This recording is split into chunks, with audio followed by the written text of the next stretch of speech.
Oh, I would kill to own this baby. She is so precious. What are we going to name her, IBC, as we name everything else? She doesn't have a name. Again, the inside is stock, with the exception of one television looking towards the front. This is how the Golden Eagles ran. The little dinette back there, the galley, and over in the corner was the seat where the stewardess sat, or hostess, or whatever your terminology for it might be. I guess hostess is apropos, but that was hers. And from periodically she would go to the galley, get up and down. You would request this, that, or the other thing from her. There was only cold beverages, coffee, and light snacks on board her.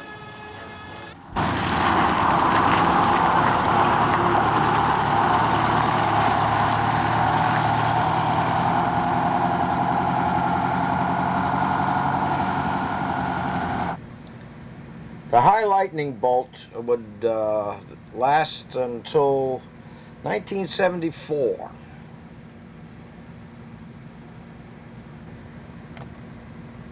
For those of us who were the true devotee of the Eagle, we greatly lamented the passing of the high lightning bolt. We Eagle fans, well, we thought that was the epitome of the Eagle 05 design. Well, a lot of folks would be lost, like Biber Trailways here, as a result of their displeasure with the Eagle 01. As we said, they had their success story too. People like the Michos would hang in there, and a lot of new ones would come aboard too. Little old KG lines in Tulsa, yes sir, they were still Eagle buyers big time. Southeastern Trailways in Indianapolis, Indiana, even converting one to a VIP coach. Real pretty VIP. Those are my pictures. I've been on board that little girl. Oh, she was adorable. As we said, the Wilson bus line, East Templeton, Massachusetts, would come on big time. They would remain Eagle buyers right up to the very end. And of course, Bob Wade out in Schenectady, New York, who bought the first Eagle outside of Trailways, would remain devoted as well. Across the pond in Belgium, the bus and car folks were busy producing, as we said, a different line of buses, and trying very hard to win a sales niche other than Trailways and what limited buyers they had in the United States. So they produced a European car called the M12. Now, they would, as far as I know, no M12s made it to the United States. BAAT, buses on auto cars and autobus in Tweedlehands. Believe it or not, that's about the way that it was pronounced. They were offering the car here in the United States. However, they had no takers. One of the main reasons why there were no takers, of course, is plainly evident right here, because the car had no lav. None whatsoever. And that's very difficult to sell a coach in the United States nowadays without a lav. So they introduced another car very similar and brought it to a full 40 feet from 37 and called this car the M15. And it had a downstairs lav and an aft loading door in European styles. However, again, the sales would be very, very limited. Some of these now, through BAAT, did actually make it to the United States. American Pacific Lines used them in California. as train connection buses before they went out of business. Department of Transport in California, however, made them reseal that rear door and make sure that it could never open again. The 05 was a little different story. They were relatively successful in Greyhound of Australia in selling them quite a few variants of this car. These pictures here by IBC are Gary Driver, who owns one of the biggest bus systems in Australia. Here's the car shown in latter years, as she was pretty well long in the tooth. They jazzed up the paint a bit and tried to modernize the look. However, back stateside here, everybody was beginning to buy the car that was in the Trailways family. Naturally, the biggest conglomeration of seats on the board was Trailways. On the National Trailways board, they held the biggest position, and they were putting pressure on all of the trailway operators to use just Eagles and standardize, like Carolina Trailways here. When they went to the new hockey stick paint scheme, they even put pressure on to paint the high lightning bolt cars with this particular paint scheme. And as you can see here, the high lightning bolt has been painted over, but still very plainly visible. This is Concord Trailways up in New Hampshire. Holiday Inn not only created that hockey stick paint scheme and asked the other carriers in the National Trailway system to adopt it, but they created the compass rose as well, and they would dispense with the name Continental Trailways and just be known as Trailways Incorporated. That was another thing, another passing that the bus hobbyist type did not appreciate. Here's an old Savannah, Georgia station shot. Thus, all around the land, Trailways were coming on pretty strong. They were actually not burning up the track, but were getting a very substantial, very viable image with these Eagles. To say that they were a threat to Greyhound, a real threat, would be an exaggeration. Well, they hurt Greyhound, and Greyhound knew they were around in many routes, especially in the deep south and the southwest and southeast. Greyhound was alive and very well. I know the first Eagles I ever saw, I was fascinated. I thought that was a pretty neat looking vehicle. I thought it had a lot of character to it.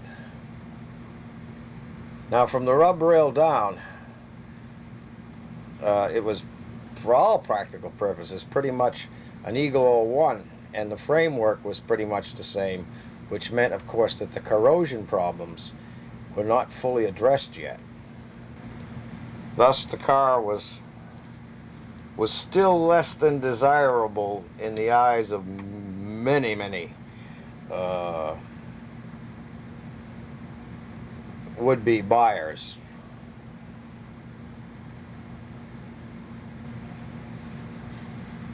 Not all of the trailway operators either would be what you would consider dedicated to Eagle.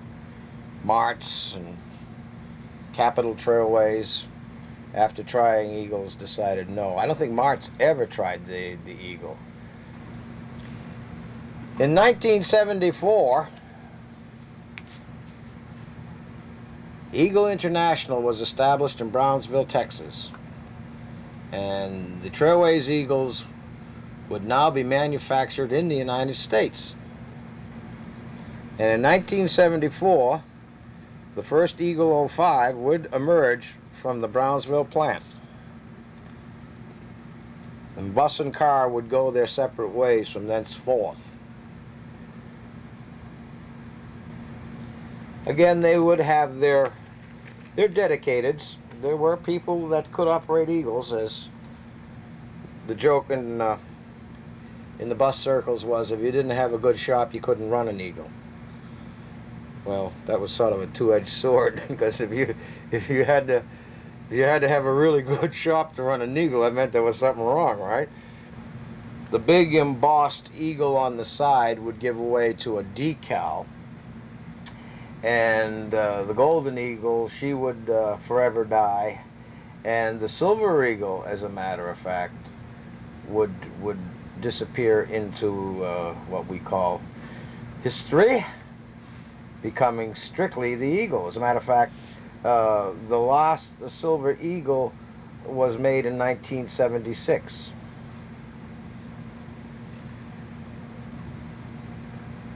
The last produced silver eagle from Belgium was produced in 75, and through a series of little quirks here and there, it was called the 77 in its titling papers because it sat around Brownsville for 2 years before anybody bought it. But she's alive and well, the last Belgian produced eagle. She's on Blue Ridge Trailways in Asheville, North Carolina to this very day. Fleet number 144. Holiday Inn produced a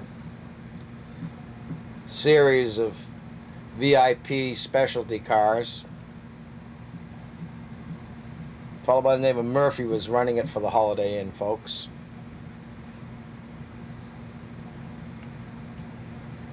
He invited the press on board one day from Fortune magazine, I think it was, or Forbes, one or the other, and he was under the impression that they were friendly folk. Boy, what a scathing article they did on him, showing him and all his friends going to the opera in one of these VIP Eagles, and saying the lead to the story was the buses on the road to nowhere.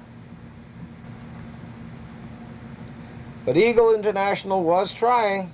They were trying. They had demos out there. They were knocking on people's doors, and little by little, sales were beginning to increase. Along about 78, I came on board, thereabouts 76, 77, and I started getting associated with Eagles. And while this was the very first Eagle I ever met up close on a personal basis, it was on 100% MCI equipped property known as Gulf Transport. There was a young fellow sitting in the middle of the aisle by the name of David Milhauser. He had a broke Eagle. He was delivering it around the Gulf to Miami because the car was on its way to Chile. This was the first international sales that Brownsville had ever achieved. And here she was sitting broke in an MCI property. David and I went on to become good friends, and we remain so to this very day. And here are the first export Eagles going bye-bye down in Miami, bound for Chile. I guess they're still running down there, I don't know. I can't tell you the name of the company that bought them. I had it once upon a time, but not any longer. I don't know where it's gone. However, MCI was changing bus models like there was no tomorrow. By the late 70s, with Eagle established in several properties, thought was given to producing a new model. Now, their funds were very, very limited down in Brownsville, needless to say. They were hanging on only by the thread of their teeth, skin of their teeth, and things were getting rugged in the fact that these 05s, as you can see in an early, later version here, beginning to corrode pretty darn bad. They did some rehab work, created some casino buses. They were interesting cars. They put a little different, not a long ways from a Golden Eagle interior in them, but they did jazz them up a bit.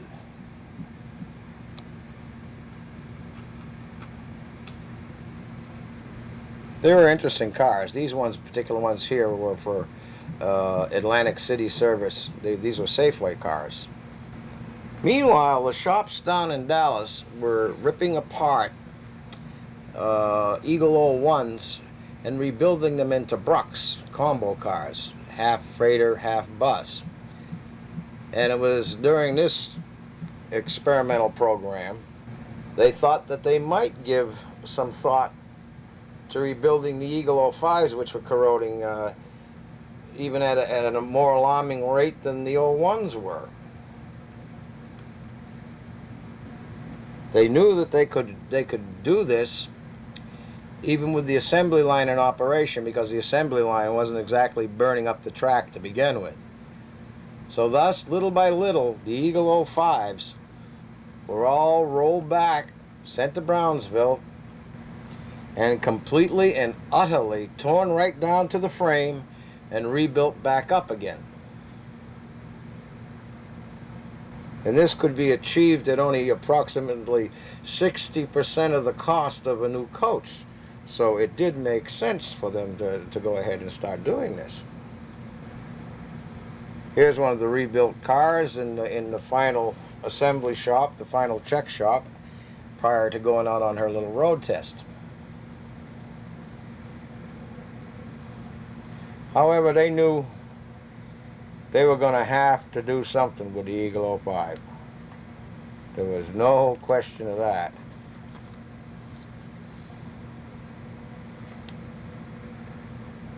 The MC8 was beginning to enjoy incredible sales, and then not only was that doing well, but in 1979 MCI turned around and introduced the MC9.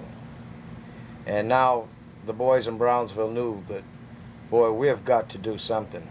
If we want to stay in this bus selling game, bus building game, we can't do it just on our cars. We've got to have outside sales. So thus,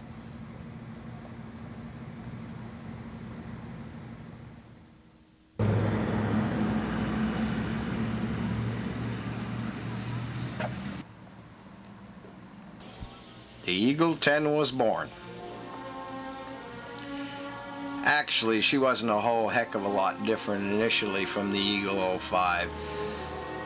Eagle just didn't have the money to engineer a brand new coach, so they had to stay with 99% of the body parts that they owned, and they jazzed up the windows a little bit, passenger windows. And while this one is a little bit farther down the pike, you'll see in a second that high window, driver's window.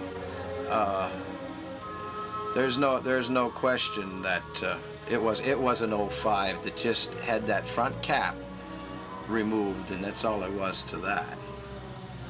Modernized.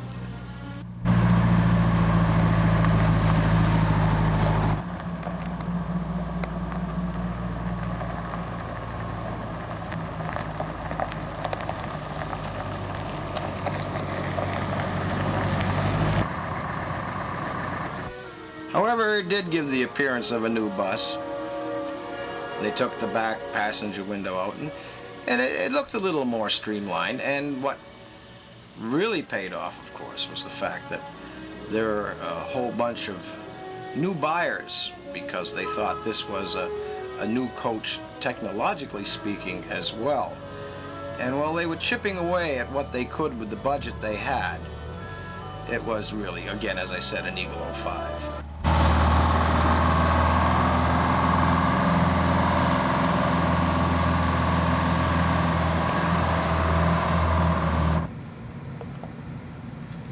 Then, of course, it became time for as the 10s emerged in stronger numbers, it became time to do a little bit of rehab work in making the 05s over into the Brucks.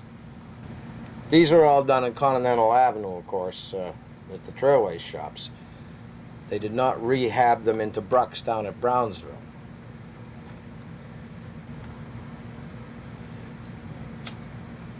The Northern bus fan didn't get to see too many of these cars.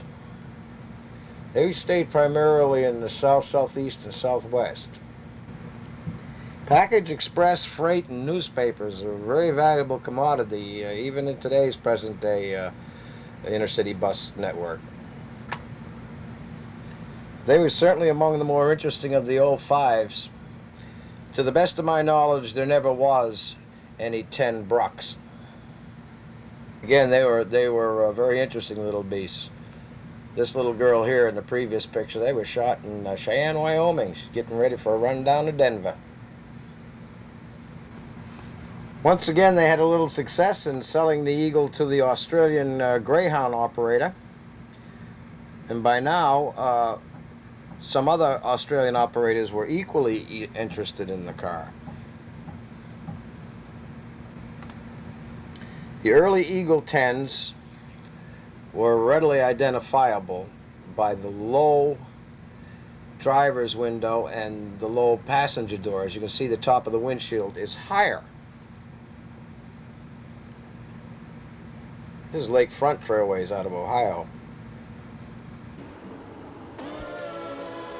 Here is one Blue Ridge Trailways Eagle 10s with the high passenger door that came level with the upper windshield and the driver's window that came right to the top of the windshield.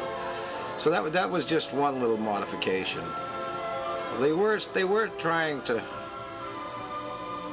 do a little bit of technological work, mechanical running gear and things like that.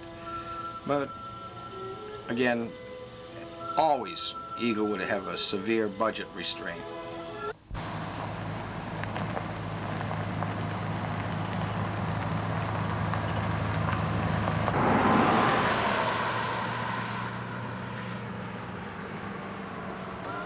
For the bus van though, oh no, this was big stuff. Oh, we were happy campers to say the least.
The recruitment campaign was awesome.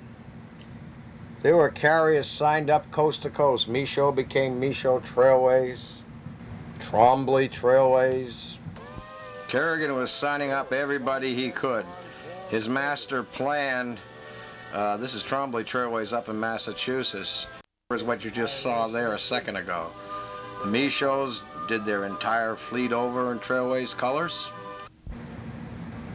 No matter how small you were, nor large, even little line operations like Sierra Highland Trailways in Fresno, California would be welcomed aboard. Anything, just to build numbers. Kerrigan had a passion to try and unseat Greyhound because, as we said, he was once the president of Greyhound and got fired, and he just wanted to, in the worst way, to destroy Greyhound, and it wasn't going to happen. One thing that was done during the Kerrigan regime was the creation of a very good sales force. And little by little, the Eagle started to enjoy a very good sales record. Were manufactured and sent in many different directions with the sales team. They showed up big time at all the bus events, and they were actually making some really good money. For the first time, Eagle was accepted, and I mean accepted big time too. Monumental Tours down in Baltimore was an early buyer, as you can see by the low window and the low door. Monumental is, of course, a piece of history now. They're no longer with us. Arrow out in Los Angeles, division of the Hudson General Corporation. They came on board big time. Future was looking bright. Things were happening. I think the Arrow cars were pretty sharp. The Arrow cars were all called Starships too. That was a cute little thing. A fellow by the name of Jim Fetterman ran the operation for Hudson General. Of course, it was the influx of all these new carriers like Michaud, Sierra Highland, Annette. Oh, a whole host of people came on board. Empire Trailways would try the 10. Bahana Trailways down in Pennsylvania. All things were looking good. Plus, Trailways Incorporated was buying some of the cars for themselves as well. Another thing that started to surface big time back then were the entertainer coaches. Eagle managed to secure a very, very healthy portion. They had started with the Model 05, but by the time the 10 came around, they established a very healthy sales record in the entertainers field. Some incredible creations came about as a result of those, I want to tell you. Oh, I saw some that were just absolutely, unbelievably awesome to behold, inside and out. Great sales campaigns and great parties were held to recruit more people into Trailways, to make more people buy Eagles. Let's take a look at one little sales campaign that was held just to try and recruit people into Trailways. Boy, the Kerrigan regime spent money like drunken sailors. There were great parties thrown. Whole resorts chartered. Golfing, fishing, everything. Everything to try and convince you that Trailways was on the right course and Trailways was going to bury Greyhound. Unfortunately, the obsession to bury Greyhound confused the issue quite a bit. But what is even more unfortunate, of course, is that Eagle was starting to do pretty good. The centerpiece of all of these functions, for the most part, was a brand new Eagle. That was Zach Kidwell, who used to ride around Little Red here in a tractor-trailer. Of course, definitely there were no such vehicles that ever existed because Trailways wasn't formed until the late 30s. However, it looked good. But as we said, Eagle, the more she made, the more the Dallas regime spent. And that was very sad.